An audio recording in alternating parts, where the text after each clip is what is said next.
तो गाइस आज हम बात करेंगे मैनेजर किम के चैप्टर नंबर 150 के बारे में। और पिछले चैप्टर में हमने देखा था ड्यूकमैन मैनेजर किम को हायर करने की बात कर रहा था और मैनेजर किम को इस बात से कोई प्रॉब्लम नहीं होती अगर टॉम को कोई प्रॉब्लम नहीं है। इसका मतलब मैनेजर किम को ड्यूकमैन ने हायर कर लिया है। आज की वीडियो की शुरुआत में हमें कुछ हाईवेज के और कुछ और सीन दिखाए जाते हैं जिसके पीछे हमें वॉइस ओवर आ रही होती है। क्या तुमने कभी प्राइवेट हाईवे के बारे में सुना है? ये इस तरीके के हाईवेज होते हैं जिन्हें गवर्नमेंट की फंडिंग्स के बिना बनाया जाता है। ये हाईवेज ऐसे होते हैं जिन्हें कोई प्राइवेट एंटिटी बनाती है, यानी कि कोई अकेला इंसान या फिर कुछ प्राइवेट कंपनियां साथ में मिलके। तुम सोच रहे होंगे मैं तुम्हें ये बात क्यों बता रहा हूँ।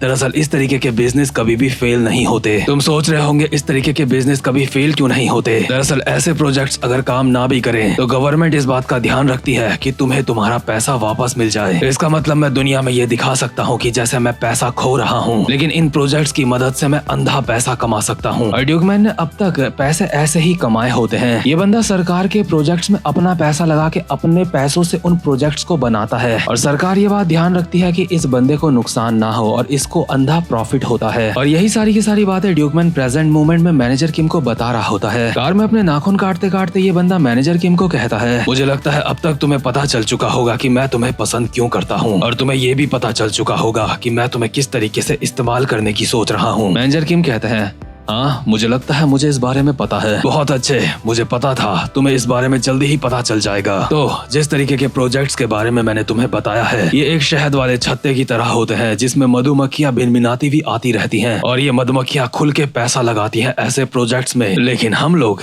ऐसा नहीं करते, हम लोग उन मधुमक्खियों का फायदा उठाते हैं। योंग हो, लगता है चलने का वक्त आ चुका है। ये एक फील्ड ट्रिप का टाइम है। दरअसल जिस मधुमक्खी के छत्ते की ड्यूकमैन बात कर रहा होता है, अभी ये लोग वहीं जा रहे होते हैं। आसान शब्दों में कहूँ तो ये लोग ऐसी जगह जा रहे होते हैं जहाँ पे बहुत ही बड़े बड़े और अमीर लोगों की मीटिंग होने वाली होती है। ये लोग वहाँ पे पहुंच चुके होते हैं और ड्यूकमैन मैनेजर किम और योंगहो को कहता है, बहुत बढ़िया, चलो अब अंदर चलते हैं। और तुम्हें बता दूं, हमें यहाँ पे बहुत ही मैनर्स के साथ रहना होगा क्योंकि मीटिंग हॉल में जितने भी लोग होंगे वो सारे के सारे बड़े बड़े नाम है। तो खैर ये तीनों एक हॉल में भी पहुंच चुके होते हैं और इस हॉल में सारे के सारे वो लोग होते हैं जिनके पास पैसा होता है। और देखो समय बर्बाद ज्यादा ना हो इसलिए आपको मैं पहले ही बता देता हूँ, इस हॉल में जितने भी बंदे हैं वो सारे के सारे किसी न किसी बिजनेस के सीईओ हैं, यानी कि चेयरमैन हैं। तो खैर ड्यूकमैन को देखते ही योंग ब्योम चोई नाम का बंदा कहता है, ड्यूकमैन तुम आ ही गए। यूनजियोंग चोई कहती है, मैं जानती थी तुमको तो यहाँ पे आना ही था, तुम पैसा सूंघते सूंघते कहीं भी आ सकते हो। डेविड ली कहता है, वेल ड्यूकमैन, काफी समय बाद मिल रहे हो, तुम्हारा ये सूट तुम्हारे ऊपर काफी अच्छा लग रहा है। जोंगमिन यांग रोते रोते कहता है, आखिर वो चश्मे वाला इंसान कौन है, वो कौन है? ना जाने क्यों मैनेजर किम को देख के इस बंदे के आंसू निकल रहे होते हैं। इसके बाद योंग जुन पार्क कहता है, खैर ये कुछ नहीं कहता, बस ड्यूकमैन को देख रहा होता है अपनी मुंडी घुमा के। इसके बाद ड्यूकमैन कहता है, सही कहा, तुम लोगों से काफी समय बाद मिल रहा हूँ। लेडीज एंड जेंटलमैन, ये जो चश्मे वाला इंसान है ये मेरा नया एम्प्लॉय है और हम इन्हें कहते हैं मैनेजर किम। चलो भी मैनेजर किम को हाय बोलो, शर्माओ मत। तो ठीक है, चलो अब बात करते हैं बिजनेस की। तो मुझे बताओ जो प्राइवेट हाईवे बनने वाला है वो कहाँ से शुरू होगा और कहाँ पे खत्म होगा। इसके बाद जो बंदा स्टेज में होता है वो बताता है कि जो प्राइवेट हाईवे ये लोग बनाने की सोच रहे हैं वो स्टार्ट होगा श्योल से, जिस वजह से श्योल के लोगों को काफी सारी अपॉर्चुनिटीज मिलेंगी। लेकिन ड्यूकमैन इसकी बात को काटते हुए कहता है, एक मिनट, आखिर हर चीज को श्योल से ही क्यों स्टार्ट होना होता है? आखिर तुम्हारी दिक्कत क्या है? हर चीज को तुम श्योल से क्यों जोड़ देते हो? तुम्हारी सोचने की शुरुआत हमेशा उसी सिटी से होती है। मैं श्योल में नहीं रहता हूँ, इसलिए मुझे हमेशा ये बात चुभती है कि गंगवॉन में अब भी ऐसे कुछ इलाके हैं जो कि हाईवे से कनेक्ट नहीं है, लेकिन उसके बावजूद भी हम सबसे पहले श्योल की बात करते हैं। क्यों? लेकिन यहाँ पे ज्यादातर जो लोग होते हैं वो ड्यूकमैन की बात से एग्री नहीं कर रहे होते और एक बंदा ड्यूकमैन को भिखारी बोलते हुए कहता है, ड्यूकमैन एक नंबर का गधा है, वैसे भी कंट्री के भिखारी से हम क्या ही उम्मीद कर सकते हैं। ओए ड्यूकमैन, अपने ऊपर एक एहसान कर और अपना मुंह बंद कर। और भाई जो तू आगे खड़ा है तू बोलना स्टार्ट कर, आगे का प्लान क्या है? तो खैर आगे जो स्पीकर खड़ा होता है अपनी बात आगे बोलते हुए कहता है,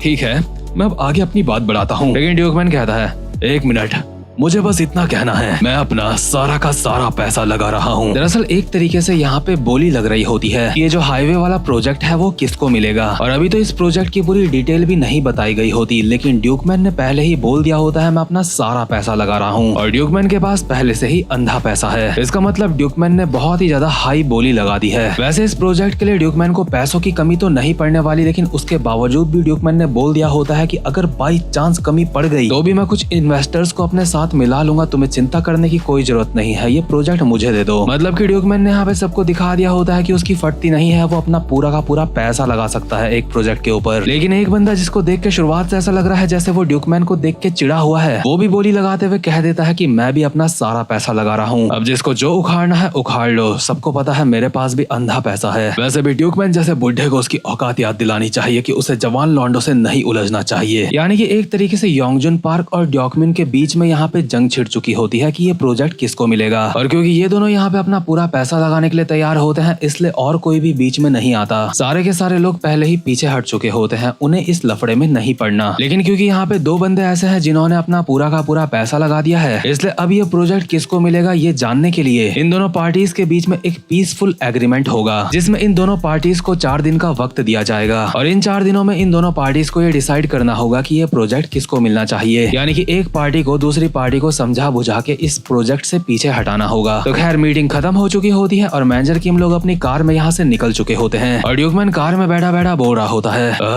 वो साला बदतमीज लड़का, उसका चेहरा देख के वहाँ पे ऐसा लग रहा था कि उसके मुंह को मुक्का मार के फोड़ दूं। तुमने भी देखे थे ना उसके एक्सप्रेशन, साला कैसा मुंह बना रहा था, मन कर रहा था आंखें निकाल लूं साले की। मैनेजर किम कहते हैं अब दोनों पार्टीज ये फैसला कैसे करेंगी कि वो प्रोजेक्ट किसको मिलेगा। योंगो कार चलाते हुए कहता है जब किसी प्रोजेक्ट को लेने के लिए बिड की जाती है तो ऐसी चीजें होती रहती हैं। अगर दो प्राइवेट बिजनेस ने सेम अमाउंट की बिड करी है तो फिर उन्हें 4 दिन का समय दिया जाता है ताकि वो आपस में ही इस मामले को सुलझा लें कि किसको प्रोजेक्ट मिलना चाहिए। और दोनों ही पार्टी को एक अप्रूवल पेपर मिलता है जिसमें अगर उनके अपोनेंट ने अपना साइन मार दिया, अपना स्टैंप लगा दिया, इसका मतलब वो प्रोजेक्ट उनको मिल जाएगा। मैनेजर किम समझ चुके होते हैं कि अब तो यहाँ पे खून खराबा होने वाला है। योंगो कहता है हाँ तुमने बिल्कुल सही समझा और दोनों पार्टीज की बातचीत तो पहले ही स्टार्ट हो चुकी है। और इन पार्टीज की बातचीत कुछ इस हिसाब से होती है, जो मैनेजर किम लोगों के सामने आगे एक ट्रक जा रहा होता है, उसके पीछे बहुत सारी लोहे की सरियाज लोडेड होती हैं और ये ट्रक होता है योंगजिन का, यानी कि दूसरी पार्टी वाले बंदे का। और ये ट्रक में लोडेड सरियाओं को मैनेजर किम लोगों के ऊपर गिरवा देता है और एक साथ बहुत सारी सरिया मैनेजर किम लोगों की कार में जा जाके लग रही होती है, जिस वजह से मैनेजर किम लोगों की कार स्केट खा के एक जगह पे रुक चुकी होती है और कार से धुआं निकल रहा होता है। इसके बाद ट्रक में से एक बंदा उतरता है और योंगजिन को कहता है सर काम हो चुका है, इनकी बॉडीज का अब हमें क्या करना है, इन्हें कहाँ फेंके। योंगजिन कहता है क्या तुम्हें पूरा यकीन है कि वो लोग मर चुके हैं? पहले कार के अंदर जाके चेक कर कि वो मरे हैं या फिर नहीं। दरअसल एक सरिया ड्यूकमैन का गला चीरने ही वाली थी, लेकिन मैनेजर किम ने ड्यूकमैन को बचा लिया होता है और ड्यूकमैन को ये देख के तो काफी मजा ही आ गया होता है कि व्हाइट टाइगर जॉब सेंटर वाला बंदा सच में ऑसम है। हालांकि ड्यूकमैन के चेहरे में कोई भी डर नहीं होता। अभी ड्यूकमैन मैनेजर किम की तारीफ कर ही रहा होता है और योंगजिन का एक बंदा इनकी कार के बाहर खड़ा होकर अंदर देख रहा होता है शीशे के कि सारे के सारे मरे हैं या फिर नहीं। लेकिन अचानक से इस कार का शीशा तोड़ के मैनेजर किम का हाथ बाहर आता है और इस बंदे की गर्दन पकड़ लेता है। और ये सब कुछ मैनेजर किम ड्यूकमैन से बात करते हुए कर रहे होते हैं और कहते हैं सर अभी हमें सेलिब्रेट नहीं करना चाहिए, ये खुश होने का वक्त नहीं है, क्योंकि जिस सिचुएशन में अभी हम लोग हैं ये सिचुएशन ये डिमांड कर रही है कि मुझे सीरियस हो जाना चाहिए। और जो बंदा मैनेजर किम के हाथ में होता है, मैनेजर किम ने उसके गले के अंदर का कुरकुरा तोड़ दिया होता है। साथ ही साथ में इनकी कार को काफी सारे लोगों ने घेर लिया होता है, जो कि मैनेजर किम लोगों को मारने के लिए आगे बढ़ रहे होते हैं। ये लोग आपस में बोल रहे होते हैं कि इन्हें इन लोगों को कार से घसीट के बाहर निकालना होगा, लेकिन इतने में ही मैनेजर किम खुद कार से बाहर आ जाते हैं। इसी के साथ हमें दिखाया जाता है एक पुराना सीन जहाँ पे मैनेजर किम टॉम को कॉल करके पूछते हैं कि आखिर यहाँ पे सब कुछ क्या चल रहा है। टॉम मैनेजर किम को बताता है कि ड्यूकमैन थोड़ा पागल किस्म का बंदा तो है, लेकिन उस बंदे के पास काफी सारा पैसा है और वो तुम्हारे ऊपर इन्वेस्ट करने से बिल्कुल भी हिचकिचाएगा नहीं, इसलिए उस बंदे के साथ काम करके तुम्हारे पास अच्छा मौका है अच्छा खासा पैसा कमाने का। ड्यूकमैन को ज्यादा पैसों से मतलब नहीं है, उसे बस इस बात से मतलब होगा कि मैनेजर किम उनके लिए कितना अच्छा काम कर रहा है और मैनेजर किम इसीलिए मान चुके होते हैं ड्यूकमैन के साथ काम करने के लिए। तो खैर हम वापस से प्रेजेंट मोमेंट में आते हैं जहाँ पे मैनेजर किम कार से बाहर निकल चुके होते हैं फाइट करने के लिए और कार के अंदर बैठे ड्यूकमैन को कहते हैं क्या तुम्हें सच में इस चीज से कोई भी दिक्कत नहीं है? अगर तुम चाहते हो मैं तुम्हारे लिए इन सब से निपटूं तो इसके लिए तुम्हें काफी सारा पैसा लगेगा। ड्यूकमैन कहता है